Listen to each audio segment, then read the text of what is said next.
A paz do Senhor, meus amados irmãos, vamos ao nosso momento de reflexão.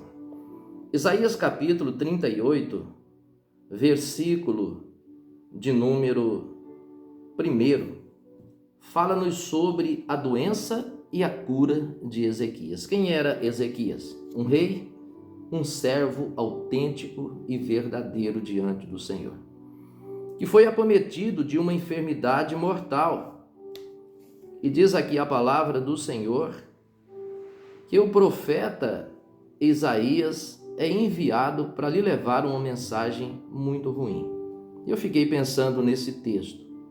Como é maravilhoso chegar diante de alguém e dizer que Deus nos enviou com uma notícia boa, com uma notícia de cura, de restauração, de bênção e de vitória. Mas esse texto nos mostra que Isaías foi enviado para levar uma sentença, e uma sentença de morte àquele rei tão jovem, tão vencedor, tão autêntico, tão verdadeiro. Eu aprendi nesse texto que o mal pode acontecer também a pessoas que são tementes a Deus, que guardam a sua palavra. Então o profeta chegou até o quarto onde estava o rei, sem esperança já, e ele lhe traz esta palavra: põe em ordem a tua casa, pois certamente morrerá e não viverá. Imediatamente sai da sua presença, pois certamente o ambiente não ficou bom. E o que fazer neste momento? O que você faz quando recebe uma notícia ruim? O que você faz quando recebe da boca de uma pessoa uma notícia que te desagrada? Muitas vezes choramos, muitas vezes sofremos, muitas vezes perdemos até a cabeça, não é? Porque não encontramos solução. Mas quando vem do homem, às vezes a gente pensa, eu tenho como recorrer, eu tenho como mudar esta situação. Mas aqui, esta sentença veio de Deus. E como mudar uma sentença estabelecida por Deus? A oração fez com que tudo fosse mudado. Ezequias não se desesperou. A Bíblia diz que ele virou o rosto para a parede e chorou amargamente. Agora eu quero que você preste atenção, é na oração que Ezequias faz.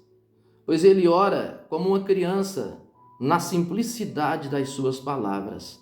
Mas ele ora com o coração inteiro diante do Senhor e diz: Ah, Senhor, lembra que eu andei diante de ti com o coração inteiro e fiz o que era reto aos teus olhos.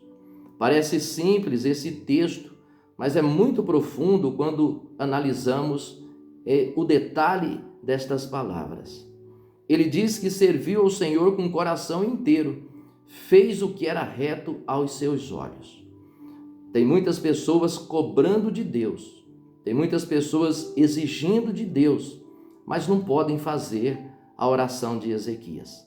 É que tem muitas pessoas que só procuram a Deus nas suas necessidades. Só se voltam para Deus quando as portas se fecham, quando não tem mais saída. E ainda quando se voltam, ainda não se voltam por inteiro. Mas gostam de exigir de Deus: Ah, Senhor. E a gente às vezes até vê em algumas frases por aí, né? Deus, tu és fiel. E é verdade mesmo, Deus é fiel. Mas muitas vezes Deus exige também que nós sejamos fiéis para alcançar bênçãos e vitórias. E se nós analisarmos aqui, Ezequias faz uma oração tão simples, mas ele coloca o seu coração diante do Senhor. Ele diz: Senhor, lembra que eu andei com retidão diante do Senhor. Fiz o que era reto aos seus olhos. Te servi com um coração inteiro. Será que nesse momento, eu, você, todos nós, podemos fazer esta oração que Ezequias faz? Senhor, lembra que eu andei com inteireza de coração diante do Senhor e fiz o que era reto aos teus olhos? A palavra do Senhor diz que a situação mudou. Deus ouviu a sua oração, fala com o profeta e envia ele outra vez para trazer a cura e a bênção para Ezequias. E ele viveu mais 15 anos e foi curado da sua enfermidade. Então, sirva o Senhor com o coração inteiro, para que você tenha crédito diante de Deus. E quando a necessidade chegar, quando o problema chegar, você também poder fazer a oração de Ezequias. Lembra, Senhor, eu te servi com o coração inteiro e fiz o que era reto aos teus olhos. Que Deus te abençoe. Um forte abraço.